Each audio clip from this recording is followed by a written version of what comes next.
출애굽기 29장 1절부터 18절까지 돌아가면서 한 절씩 읽겠습니다. 내가 그들에게 나를 섬길 제사장 직분을 위임하여 그들을 거룩하게 할 일은 이러하니 곧 어린 수소 하나와 흠없는 순양 둘을 택하고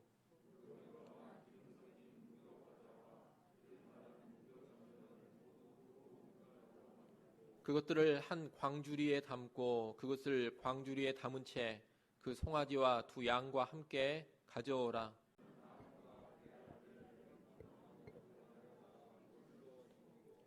의복을 가져다가 아론에게 속옷과 에봇 받침 겉옷과 에봇을 입히고 흉패를 달고 에봇에 정교하게 짠 띠를 띠게 하고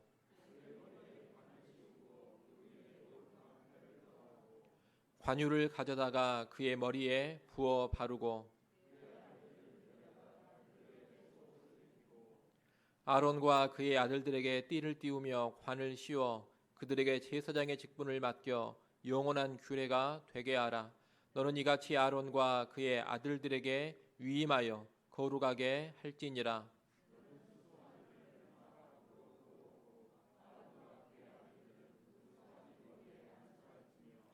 너는 회막문 여호와 앞에서 그 송아지를 잡고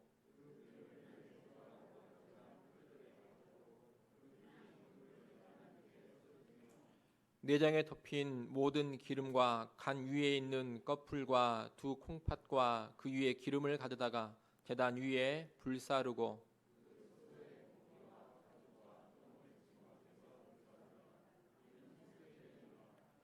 너는 또 순양 한 마리를 끌어오고 아론과 그의 아들들은 그 순양의 머리 위에 안수할지며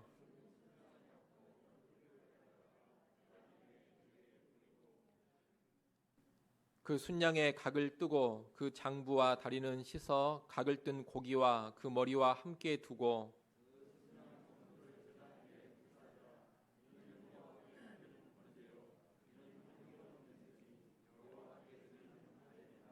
아멘.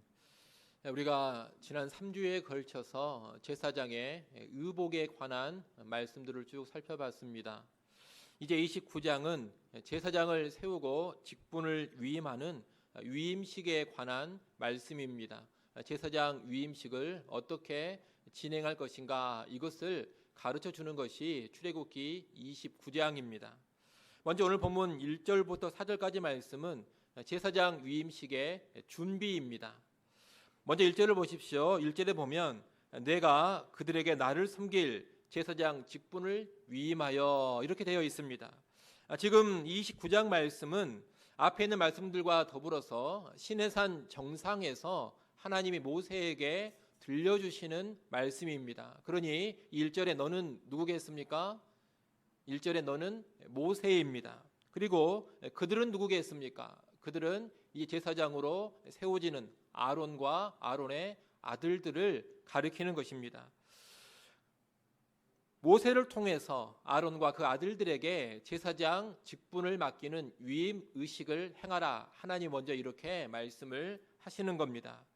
원래 모세가 세 가지 중요한 권한을 모두 다 가지고 있었습니다. 세 가지 중요한 권한은 사법권, 행정권, 그리고 종교권입니다. 근데 이 가운데 이제 종교권은 누구에게 맡기느냐? 아론과 그의 아들들에게 제사장의 직분을 세워서 맡기는 겁니다.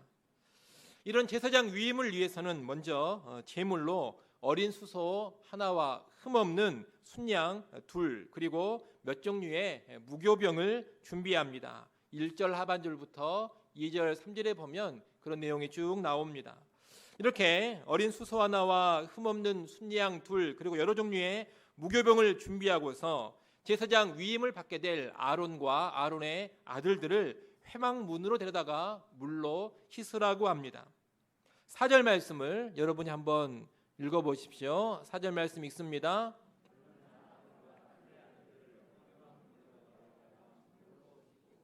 아멘. 여기 보면 회막문이 나옵니다. 여러분이 회막문이 어디입니까? 우리가 전에 성막에 대해서 쭉 살펴봤습니다. 성막을 보면 문이 두 군데가 있습니다. 먼저 바깥쪽에 문이 있습니다. 울타리에 있는 문입니다. 또 하나의 문이 있습니다. 또 하나의 문은 어디에 있습니까? 또 하나의 문은 성막의 본 건물이라 할 수 있는 성소, 지성소로 이루어진 그 건물의 입구에 문이 또 있습니다. 그럼 여기서 말하는 회막문은 어디를 말하는 것이냐? 울타리의 문을 말하는 게 아닙니다. 울타리 문이 아니고 성소, 지성소로 이루어진 그 건물의 입구, 그 성막의 문을 말하는 것입니다.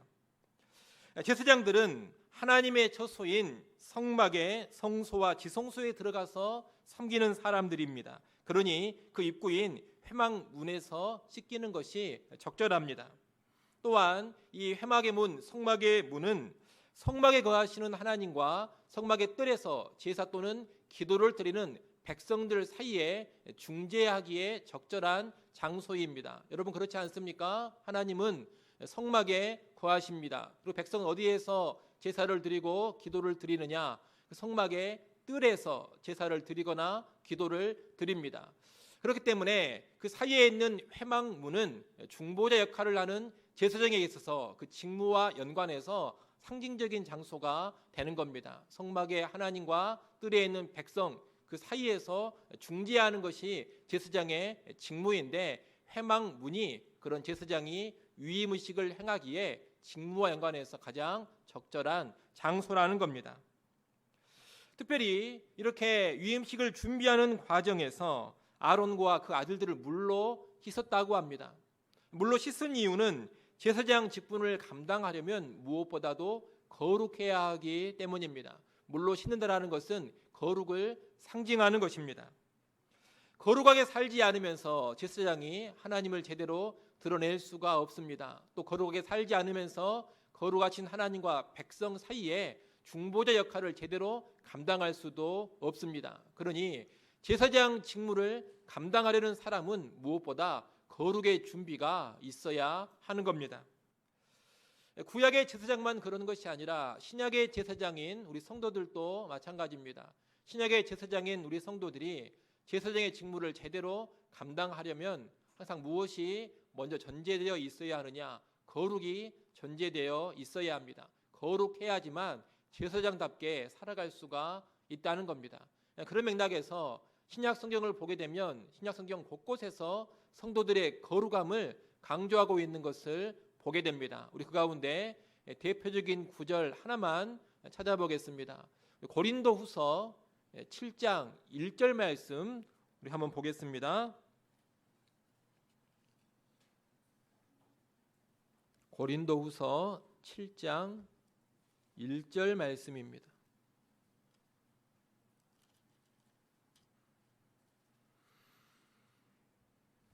고린도후서 7장 1절 말씀 우리 함께 읽습니다. 그런즉 사랑하는 자들아 이 약속을 가진 우리는 하나님을 두려워하는 가운데서 거룩함을 온전히 이루어 육과 영의 온갖 더러운 것에서 자신을 깨끗하게 하자. 아멘. 구약의 제사장들이 물로 씻어서 거룩하게 했던 것처럼 신약의 제사장인 성도들도 육과 영의 온갖 더러운 것에서 자신을 깨끗하게 해야 한다는 겁니다. 여기서 특별히 육과 영, 곧 몸과 영혼이 함께 거룩해야 한다는 것을 우리가 주목해야 되겠습니다. 여러분 제사장인 성도들은 몸만 깨끗하게 한다고 다 되는 사람들이 아닙니다. 또는 몸은 내버려 두고 영혼의 순결함만을 추구하는 그런 사람들도 아닙니다. 성도는 몸도 깨끗해야 되고 영혼도 깨끗해야 합니다. 잘못된 교훈, 거짓 교훈은 몸이나 영혼 이 둘 가운데 늘 한쪽만을 강조합니다. 예컨대 몸은 깨끗하게 하는데 열심을 보이면서도 내면 영혼의 거룩은 소홀히 대합니다. 예수님 당시 바리새인들이 그랬습니다. 반대로 몸은 무시해버리고 정신, 영혼의 깨끗함만을 추구하는 그런 사람들이 있기도 합니다. 과거에 영지주의 이단들이 그랬습니다. 이들은 몸을 어떻게 쓰든지 간에 영혼만 거룩하고 영혼만 순결하면 된다 이렇게 생각을 했습니다. 그러면서 몸의 방종을 문제 삼지 않았습니다. 바리새인들이나 영지주의 이단이나 다 잘못된 사람들입니다. 바리새인들은 뭘 무시합니까? 영혼의 깨끗함을 무시하고 몸의 깨끗함만을 추구했습니다. 영주주의자는 뭐가 문제입니까? 그들은 영혼의 순결함만 강조하고 몸에는 관심을 두지 않았습니다. 다 잘못된 부류라는 겁니다. 성경은 제사장인 신자들이 몸과 영혼을 공히 거룩하게 깨끗하게 해야 한다, 그렇게 가르치고 있습니다. 우리는 몸도 깨끗해야 되고 영혼도 깨끗해야 합니다. 오늘날도 보면 간혹 한쪽으로만 치우친 사람들이 있곤 합니다. 지금도 교회 안에 보면 어떤 율법주의라든가 형식주의에 빠져 있는 사람들이 있습니다. 영혼과 정신은 도외시한 채 그저 외적인 깨끗함만 추구하는 그런 사람들이 있다는 겁니다. 표면적으로는 음란한 것, 세속적인 것을 철저히 금합니다. 그러면서도 실상 자기의 마음은 전혀 지키지를 않습니다. 외적으로는 성적인 부도덕함이라든가 세속 문화라든가 돈 사랑을 아주 엄격하게 꾸짖고 있으면서도 실상 자기들의 마음은 음란하고 세속적이고 돈 사랑에 빠져 있는 그런 지도자들도 간혹 있습니다. 이들은 현대판 바리새인에 지나지 않는 겁니다. 겉으로만, 몸만, 외적인 것만 깨끗하게 하려고 하고 내면은 방치해버리는 그런 사람들이라는 겁니다. 반대로 내면과 정신, 영혼이 중요하다고 하면서 몸을 대수롭지 않게 생각하는 사람들도 오늘날에 분명히 있습니다. 이들은 몸으로 죄악된 일을 거리낌 없이 하면서도 내 마음은 하나님을 향한 순수함이 존재하고 있다.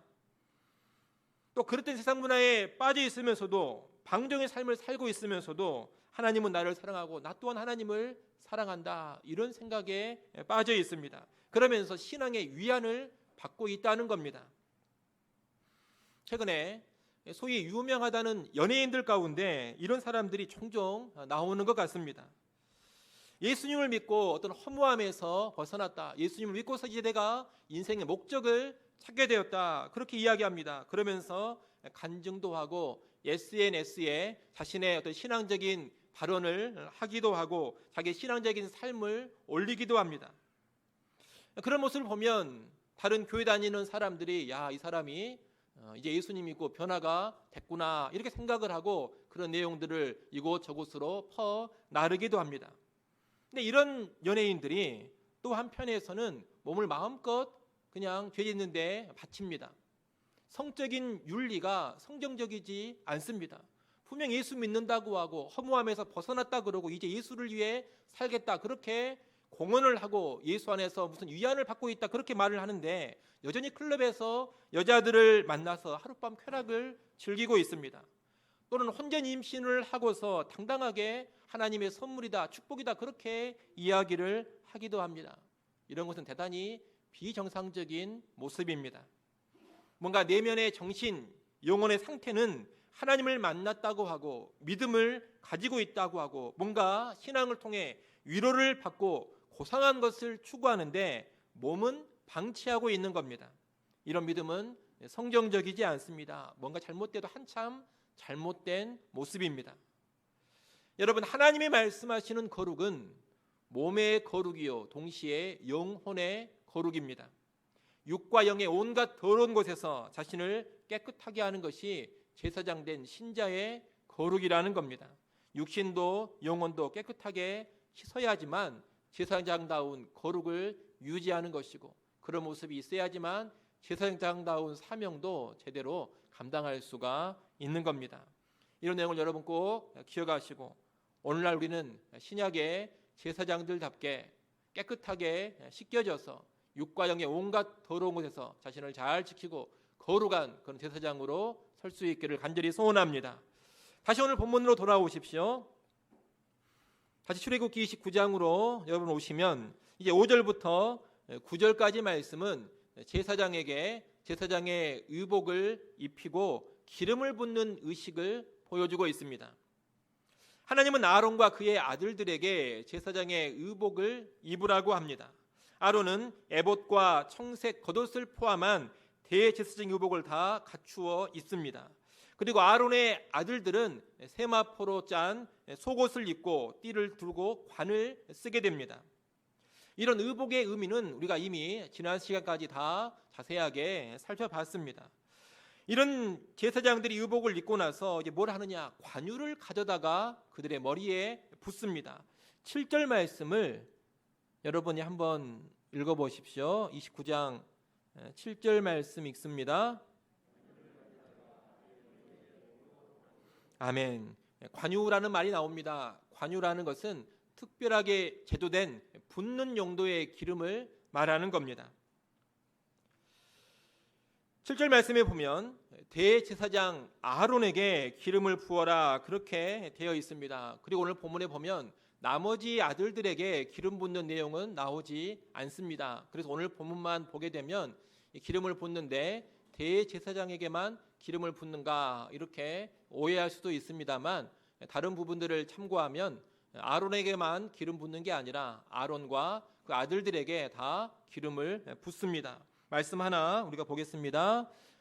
그 앞에 있는 장 28장 41절 말씀 한번 여러분이 읽어보십시오. 읽습니다.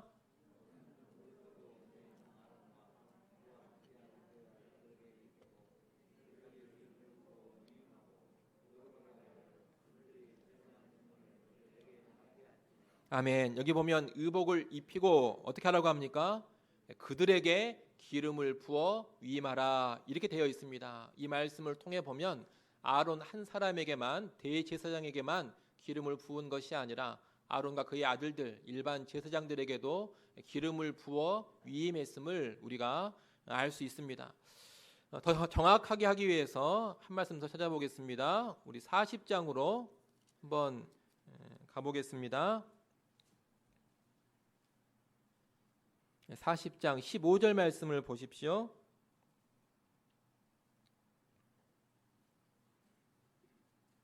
(40장 15절) 우리 첫 번째 문장만 같이 한번 읽어보겠습니다. 함께 읽습니다. 그 아버지에게 기름을 부은 같이 그들에게도 부어서 그들이 내게 제사장의 직분을 행하게 하라. 아멘. 이 말씀 보면 가장 정확하게 나옵니다. 아버지에게 기름을 부은 것처럼 그들 아들들에게도 기름을 부어서 제사장 직분을 감당케 하라 이렇게 말하고 있습니다.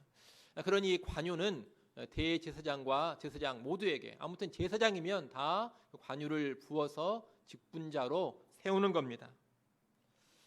이 기름 부음의 의미를 우리가 이제 좀 알아야 되겠습니다.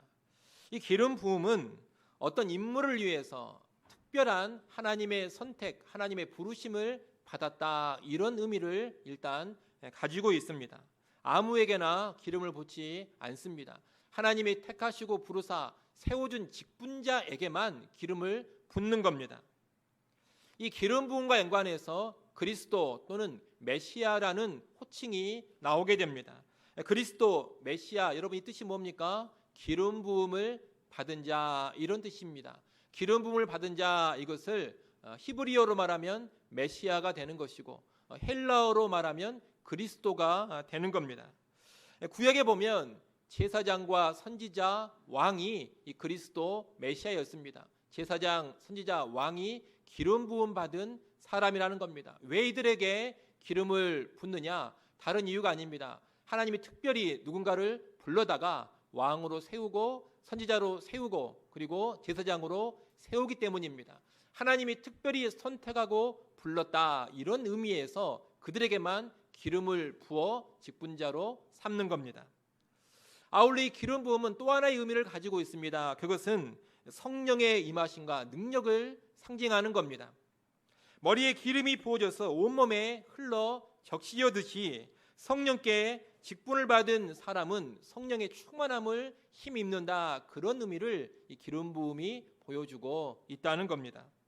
결국 기름 부음은 두 가지 의미가 있습니다. 하나는 뭡니까? 하나님이 택하시고 부르셨다 이런 의미입니다. 또 하나는 뭡니까? 성령으로 충만케 하신다는 의미입니다. 성령을 주시고 성령으로 충만케 하시는 겁니다. 하나님의 택하심과 아울러 성령을 주시는 것 이것을 상징적으로 보여주는 것이 기름 부음입니다. 신약 시대에는 근본적으로 하나님이 세우시고 보내신 예수님께서 우리의 영원한 대제사장이 되어 주셨습니다. 그분은 또 완전한 선지자가 되어 주셨고 또 완전한 왕이 되어 주셨습니다. 그래서 예수님을 뭐라고 부르느냐? 기름 부음 받은 자 그리스도 메시아라고 부르는 겁니다. 특별히 이 예수님이 사명을 감당하심에 있어서 신약 성경에 보면 뭐라고 이야기를 하느냐? 예수님은 성령으로 충만한 가운데 그리스도의 사명을 감당하셨다. 그렇게 말씀하고 있습니다. 마태복음 3장 16절에 보면 세례 받으실 때 성령이 비둘기같이 내려서 예수님께 임하는 모습을 보여줍니다. 또 사도행전 10장 38절에 보면 사도 베드로가 예수님의 사역에 관하여서 이렇게 이야기를 합니다.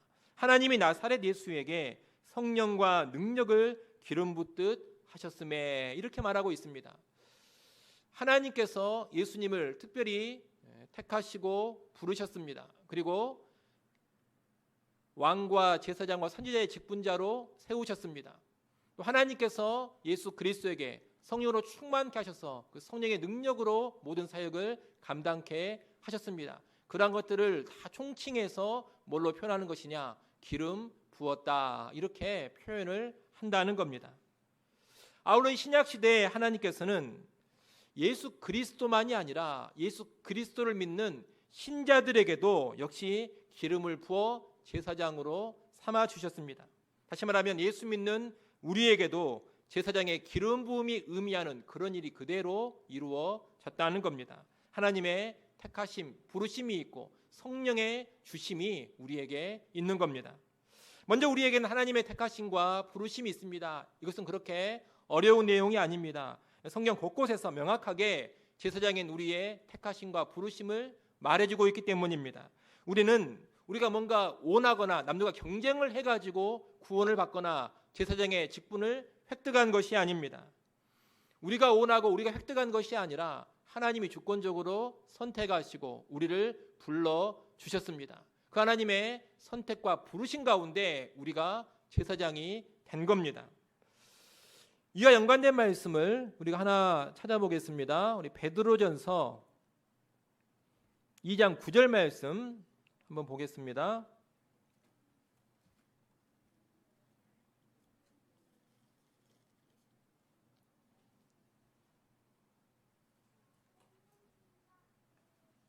베드로전서 2장 9절 말씀입니다. 우리 같이 한번 읽어보겠습니다. 함께 읽습니다.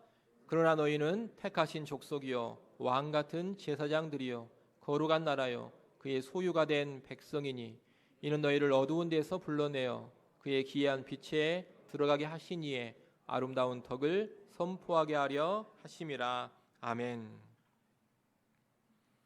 여기 보면 우리가 왕 같은 제사장이다, 그렇게 말하고 있습니다. 예수 믿는 신자들이 제사장이라는 겁니다. 그런데 그 앞에 보면 왕 같은 제사장인 우리는 어떤 존재라고 합니까? 택하신 족속이라고 합니다.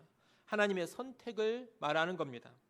또 2장 9절 가운데 부분에 보면 너희를 어두운 데서 어떻게 했다고 합니까? 불러내셨다, 부르셨다, 그렇게 말하고 있습니다. 하나님께서 우리를 불러주셨다는 겁니다. 이 택하심과 부르심 가운데 우리가 구원을 받은 것이고 이 택하심과 부르심 가운데 우리가 제사장의 직분을 갖게 된 겁니다. 그러니 오늘 우리에게 이 택함과 부르심을 의미하는 기름 부음이 있다, 이렇게 말할 수가 있는 겁니다. 우리에게는 또한 성령의 능력으로의 기름 부음이 있습니다. 이 성령의 기름 부음은 조금 헷갈릴 수가 있는 그런 내용입니다. 그래서 이 성령의 기름 부음이 뭔가 여기에 대한 정확한 이해가 좀 필요합니다. 어떤 분들은 이 성령의 기름 부으심을 어떻게 이해를 하느냐, 어떤 특별한 성령의 능력을 받는 것으로 이해를 합니다. 다시 말하면 예수님을 믿고 나서 예수 믿은 신자들이 어떤 특정한 계기를 통해서 대단한 성령의 은사라든가 성령의 권능을 부여받는 것, 이것을 가리켜 성령의 기름 부음이다, 이렇게 이해를 한다는 겁니다. 그래서 곧잘 뭐라고 찬양을 하거나 뭐라고 기도를 하느냐, 성령의 기름 부음을 허락하옵소서, 주님 우리에게 성령의 기름 부음을 주옵소서, 이렇게 기도하고 찬양하고 많이 그럽니다. 하지만 신약 성경이 말하는 성령의 기름 부으심은 그런 의미를 가지고 있지는 않습니다. 신약 성경에서 말하는 성령의 기름 부으심은 뭘 말하는 것이냐, 본질상 성령의 내주를 말하는 겁니다. 성령의 내주, 이것이 신약 성경이 말하는 성령의 기름 부으심입니다. 물론 내주하시는 성령께서 능력으로 또 일해 주시기 때문에 이 기름 부음을 성령의 능력과 연관시키는 것도 무방하기는 합니다. 하지만 정확하게 말한다면 신약 성경은 이 성령의 기름 부으심을 성령의 내주로 설명하고 있다. 이것을 우리가 꼭 알아야 할 것입니다. 말씀을 좀 찾아보겠습니다. 요한일서 2장 20절 말씀 한번 보겠습니다. 요한일서 2장 20절입니다.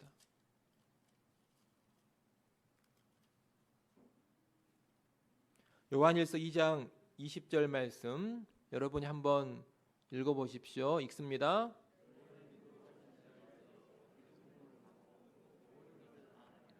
아멘. 여기서 말하는 너희는 누구입니까? 여기서 말하는 너희는 예수 믿는 신자들을 가리키는 겁니다. 그런데 이 신자들은 거룩하신 자에게서 기름 부음을 받고라고 합니다. 여기서 받고는 현재 동사입니다. 현재 기름 부음을 가지고 있다는 겁니다. 지금 기름 부음을 받아라 이렇게 말하지 않습니다. 기름 부음을 너희가 이미 가지고 있다 이렇게 말하고 있습니다. 현재 기름 부음이 신자들에게 보편적으로 있다는 뜻입니다. 이어서 요한일서 2장 27절 말씀도 한번 보겠습니다. 요한일서 2장 27절 맨 앞부분 제가 한번 읽어보겠습니다. 너희는 주께 받은 바 기름 부음이 너희 안에 거하나니. 아멘. 너희는 주께 받은 바 기름 부음이 너희 안에 거하나니 이렇게 말씀하고 있습니다. 여기서 거하나니는 과거 동사입니다. 이미 기름 부음을 너희가 받아서 가지고 있다는 겁니다. 다시 말해 예수 믿는 신자들이 이미 받았고 현재 가지고 있는 게 뭐냐? 여러분 그게 뭡니까? 기름 부으심입니다. 과거에 기름 부음을 받았습니다. 그리고 지금도 그 기름 부음을 가지고 있습니다. 그럼 이 기름 부음이 뭐냐? 여러분 다른 게 아닙니다. 요한일서의 문맥을 쭉 우리가 살펴보면 이 기름 부음은 성령의 내주를 말하는 것입니다. 요한일서 말씀은 예수 믿는 신자들에게 이미 성령께서 내주에 계신다라는 것을 이 기름 부음으로 설명하고 있는 겁니다. 따라서 우리는 이 기름 부으심을 예수 믿고 난 후에 어떤 특별한 사람들에게만 주어지는 것으로 생각을 하면 안 됩니다. 이것은 오해입니다. 특별한 사람에게 예수 믿은 후에 주어지는 그런 능력이나 권능이 아니라 예수 믿는 모든 사람에게 주어지는 보편적인 성령의 내주하심, 이것을 가리켜서 신약 성경은 성령의 기름 부음이라고 말한다는 겁니다.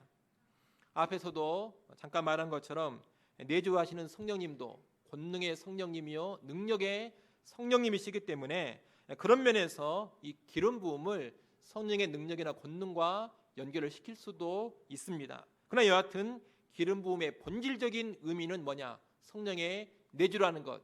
이것은 여러분이 분명히 알고 계시면 좋겠습니다.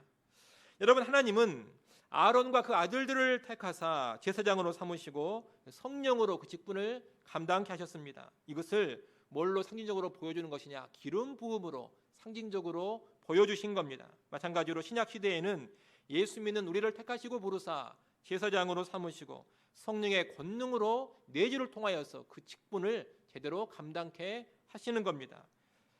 오늘 우리는 기름 부음 받아 세워진 제사장이다. 여러분 이것을 꼭 기억하시기를 바랍니다. 다시 말해 우리는 하나님의 특별한 지명을 받아 세워진 사람들이요 성령의 내주 가운데 그 직분을 제대로 감당할 수 있는 사람들이라는 겁니다. 이 사실을 잘 아는 것이 중요합니다. 왜 중요합니까? 가끔 우리는 이 땅에서 신자로 살아가고 성도로 살아가고 또 제사장으로 살아가는 데 있어서 우리의 부족함과 우리의 연약함을 느낄 때가 너무나도 많습니다. 자기의 능력을 보면서 이렇게 무능한 내가 하나님이 맡기신 사명을 제대로 감당할 수 있을까? 이렇게 연약한 내가 하나님의 일을 제대로 감당할 수가 있을까? 또 어떤 힘들고 어려운 상황 속에 빠져 있을 때는 더더욱 그런 생각이 듭니다. 그런 상황 속에서 내가 제대로 하나님의 사람답게 살아갈 수가 있을까? 하나님이 제사장의 직분을 주시고 직무를 주시는데 그런 사명 감당 제대로 할 수가 있을까? 나를 보고 내가 처한 상황을 보면 도저히 감당하지 못할 것 같다. 이런 생각에 빠져들 때가 많다는 겁니다. 그때 우리가 뭘 기억해야 됩니까? 우리가 이렇게 제사장의 직분을 받게 되고 제사장의 직무를 감당하는 것은 내가 한 것이 아니다. 또 내 능력으로 하는 것도 아니다. 누가 택하시고 누가 불러주셨습니까? 하나님께서 택하시고 하나님이 불러주셨습니다. 내가 하겠다고 나선 게 아닙니다. 나는 가만히 있었는데 하나님 그분이 오셔가지고 나를 강권적으로 끌어다가 너 이제 기름 부음 받은 제사장 되거라 이렇게 그분이 세워주신 겁니다. 그분이 세워주시기만 하고 그 뒤로는 네가 알아서 하라 그러시겠습니까? 그러지 않습니다. 성령의 내주를 또 허락하십니다. 성령을 우리에게 보내주시고 그 성령의 능력과 성령의 도우심으로 그 직무를 제대로 감당할 수 있게 해 주신다는 겁니다. 무슨 말입니까? 구원받은 우리가 감당해야 될 제사장의 직분, 또 그 외에 우리가 감당해야 될 모든 사명은 우리가 좌지우지하는 게 아니라는 겁니다. 누가 책임지십니까? 우리를 부르시고 택하신 하나님이 책임져 주십니다. 누가 도와주십니까? 내주하시는 성령께서 도와주십니다. 그렇기 때문에 우리의 직분과 직무 감당과 연관해서 절대로 위축될 필요가 없습니다. 의기소침해질 필요도 없습니다. 자기를 보면서 한탄하고 낙담할 필요도 없습니다. 하나님께서 다 해주시는 일이기 때문입니다. 오직 우리에게 필요한 것은 뭐냐? 주를 바라보는 것입니다. 그리고 성령을 의지하는 것입니다. 자기가 약하면 약할수록 더 자신을 보면 안 됩니다. 누구를 봐야 됩니까? 부르시고 택하신 하나님을 앙모해야 됩니다. 하나님을 바라보아야 합니다. 또 누구를 의지해야 됩니까? 보잘것없는 자기의 힘과 능력과 지혜를 의지하면 안 됩니다. 내주하시는 성령님을 의지해야 됩니다. 나를 비워야 되고 나를 더 버려야 됩니다. 나를 자꾸 내세우려고 하면 안 되고 나를 의지하려고 하면 안 됩니다. 그러면 그럴수록 우리는 더 심한 낙담에 빠져들게 될 것입니다. 여러분 주님을 바라보십시오. 성령을 바라보시고 성령을 의지하십시오. 그렇게 하나님께서 기이하게 회복시켜 주시고 기이하게 능력을 주시고 기이하게 우리가 사명 감당할 수 있도록 이끌어 가실 것입니다. 바울은 디모데전서 1장 12절에서 나를 능하게 하신 그리스도 예수 이렇게 이야기하고 있습니다. 사도로 불러주셨는데 그 사도의 직분을 감당하도록 능하게 하시는 분이 누구냐? 자기 자신이 아니라는 겁니다. 예수 그리스도라는 것입니다. 빌립보서 4장 13절에서는 또 뭐라고 말합니까? 내게 능력 주시는 자 안에서 내가 모든 것을 할 수 있다고 합니다. 자기의 능력, 자기의 힘, 자기의 지혜 안에서 모든 일을 감당하는 게 아닙니다. 능력 주시는 분 안에서 모든 일을 감당할 수 있는 겁니다. 그런 여러분, 이 기름 부음과 연관된 말씀을 묵상할 때 주권이 하나님께 있고 능력이 성령님께 있다라는 것을 꼭 기억하시길 바랍니다. 그런 가운데 늘 자신감을 가지시고 확신을 가지시고 담대하게 우리에게 맡겨주신 모든 직분과 사명들을 감당해 가시기를 소원합니다. 다시 오늘 본문으로 오십시오. 오늘 본문 마지막 부분인 10절로 18절은 이제 위임식과 연관된 두 가지 제사를 말해주고 있습니다. 그 두 가지 제사는 속죄제와 번제입니다. 위임식에서는 먼저 어린 수소 곧 수송아지를 잡아서 속죄제를 드립니다. 29장 10절부터 14절까지 말씀이 속죄제에 관한 내용입니다. 그리고 이어서 두 마리 준비한 순양 가운데 한 마리를 잡아다가 번제로 드립니다. 본문 15절부터 18절까지가 번제에 관한 내용입니다. 이 속죄제나 번제의 구체적인 방식과 교훈은 우리가 레위기에서 배우면 될 겁니다. 오늘 본문의 유임식에서는 뭘 기억해야 되느냐? 이 두 제사의 순서를 기억하고 주목해야 됩니다. 먼저 어떤 제사를 드립니까? 죄를 사하는 속죄제를 드립니다. 그러고 나서 어떤 제사를 드립니까? 번제는 헌신을 의미합니다. 속죄제를 드린 다음에 헌신을 의미하는 번제를 드리는 겁니다. 여러분, 제사장들은 먼저 자기의 죄를 철저하게 해결받아야 합니다. 그리고 그 뒤에 자신을 온전히 하나님께 바치는 겁니다. 먼저 속죄함을 받고 그 뒤에 헌신하는 것, 여러분 이것이 제사장의 삶이라는 겁니다. 제사장은 일단 헌신의 사람이 먼저 되는 게 절대 아닙니다. 제사장은 헌신의 사람이 되기 전에 어떤 사람이 되어야 합니까? 속죄의 사람이 되어야 합니다. 또한 속죄만 받고 끝나서도 안 됩니다. 속죄의 사람으로만 끝나면 안 되고 그 뒤에 뭐가 이어져야 됩니까? 번제, 헌신의 사람 되는 모습이 반드시 뒤이어 나와야 합니다. 이것이 제사장이 보여줘야 되는 삶의 모습이라는 겁니다. 이것은 오늘날 신약의 제사장 된 우리에게도 똑같이 적용되는 겁니다. 우리는 우리의 열심과 어떤 헌신 이전에 뭐가 분명히 먼저 있어야 되느냐? 예수를 구주로 믿고 죄사함 받는 그 구원 사건이, 속죄의 사건이 반드시 먼저 있어야 합니다. 이 죄사함이 불분명한 가운데 교회 일에 충성하고 헌신하는 것은 결코 합당하지가 않습니다. 간혹 교회 안에 그런 일들이 벌어지곤 합니다. 복음을 알고 복음을 믿는 것이 불분명한 사람입니다. 정말로 예수를 구주로 믿고 죄사함 받은 사람인지 확실하지가 않습니다. 그런데도 그 사람이 교회를 꾸준히 출석하고 나아가 어떤 교회 일에 뜨거운 열심을 보이면 직분을 주고 책임을 주는 그런 일들이 있곤 한다는 겁니다. 근데 그런 식으로 교회 사역이 이루어져서는 안 된다는 겁니다. 성도라면, 교인이라면 가장 먼저 뭐가 있어야 되느냐? 속죄의 문제를 해결받는 그 일이 있어야 합니다. 분명한 복음에 대한 이해가 있어야 되고 예수를 구주로 믿는 분명한 믿음이 먼저 있어야 합니다. 성육신의 복음, 십자가 대속의 복음, 부활의 복음, 재림의 복음을 확실하게 알고 분명히 믿어야 합니다. 예수를 하나님의 아들 그리스도로 믿어야 합니다. 오직 믿음으로, 오직 은혜로 구원 받음을 알고 오직 믿음으로 하나님 앞에 은혜를 받고자 해야 합니다. 이런 것 없이 무슨 집사가 된다, 권사가 된다, 장로가 된다, 나아가 이런 것 없이 무슨 목사가 되고 선교사가 된다, 이것은 가당치도 않는 일이라는 겁니다. 여러분, 교회의 일꾼은 헌신만 보고 세우는 게 절대 아닙니다. 헌신보다 먼저 봐야 될 것이 있습니다. 뭘 먼저 봐야 됩니까? 속죄의 경험이 있는가? 분명히 예수 피로 속죄받은 사람인가? 이것을 먼저 봐야 합니다. 그래서 모든 직분자, 모든 사역자들은 그 직분자 이전에 먼저 신자가 되어야 한다, 이렇게 말할 수가 있는 겁니다. 우리 합동교단에서 목회자를 배출하는 기관이 총신대학교 신학대학원입니다. 총신대학교 신학대학원 교훈이 있는데 교훈이 5가지로 있습니다. 어떻게 5가지냐? 신자가 되라, 학자가 되라, 성자가 되라, 전도자가 되라, 그리고 마지막이 목회자가 되라입니다. 5가지를 이야기하는데 제일 앞에 뭐가 있습니까? 신자가 되라, 이게 제일 앞에 있습니다. 무슨 신학을 하는 학자가 되고 뭐 거룩한 행동을 보여주는 성자가 되고 복음 열심히 전하는 전도자가 되고 목양을 하는 목회자가 되기 이전에 뭐가 되어야 한다는 겁니까? 일단 신자가 되어야 한다는 겁니다. 하나님을 믿고 예수님을 믿는 신자가 되라, 믿음이 있는 신자가 되라는 겁니다. 목사가 되기 전에 신자가 되어야 합니다. 신학자가 되기 전에 신자가 되어야 합니다.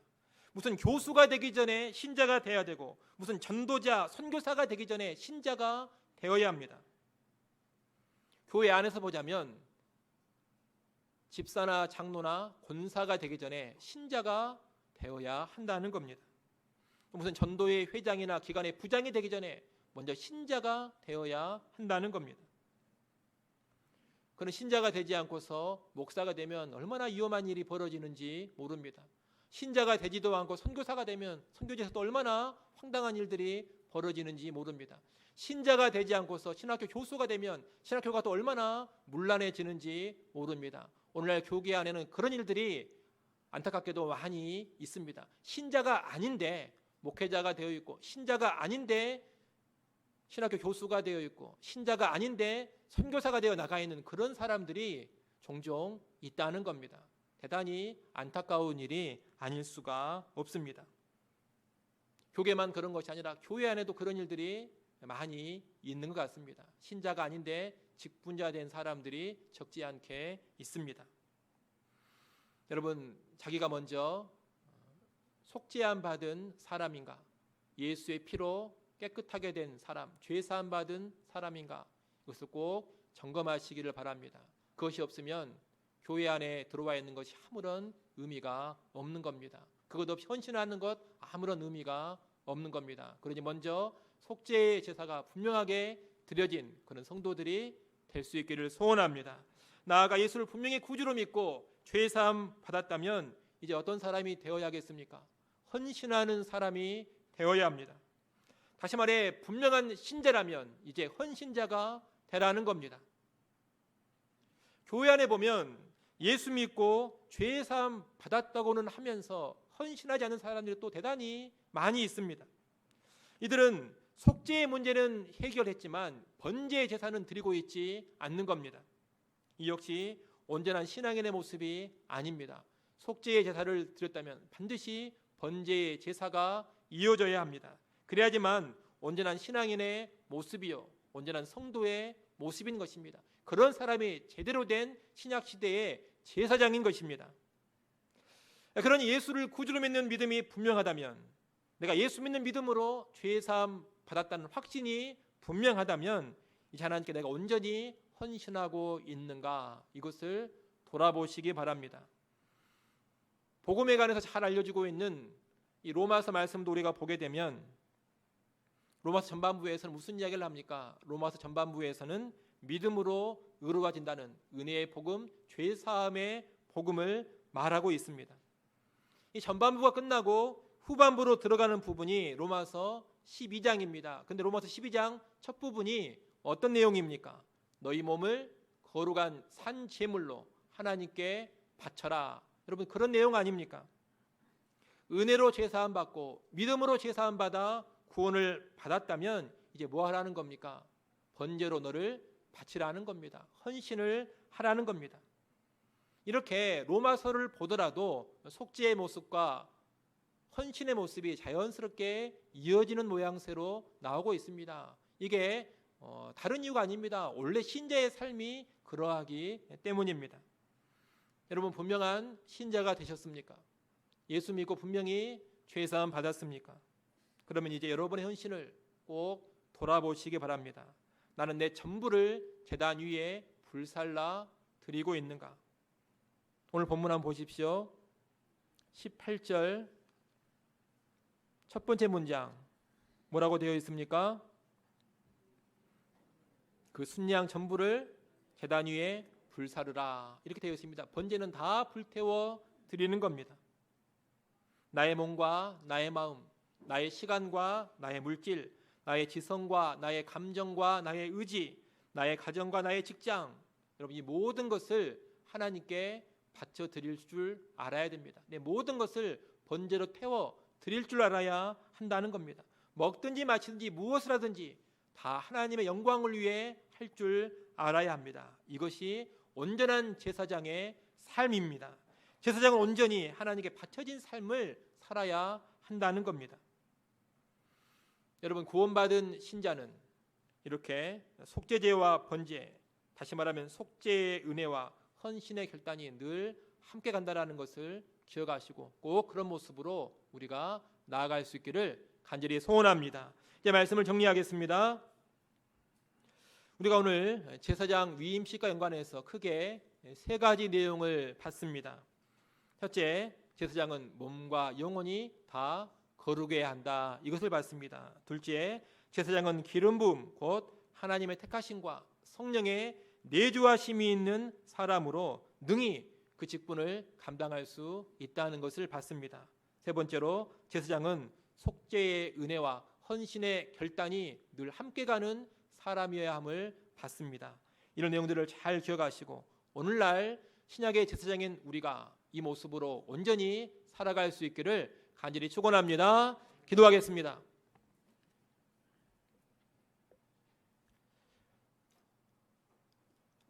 하나님 아버지, 제사장 위임식과 연관해서 제사장의 삶에 관하여서 살펴보았습니다.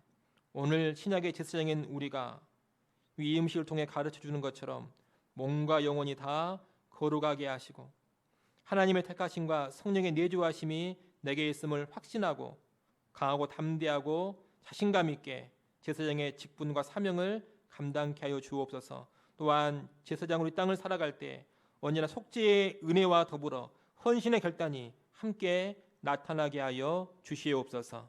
예수님의 이름으로 기도드리옵나이다. 아멘.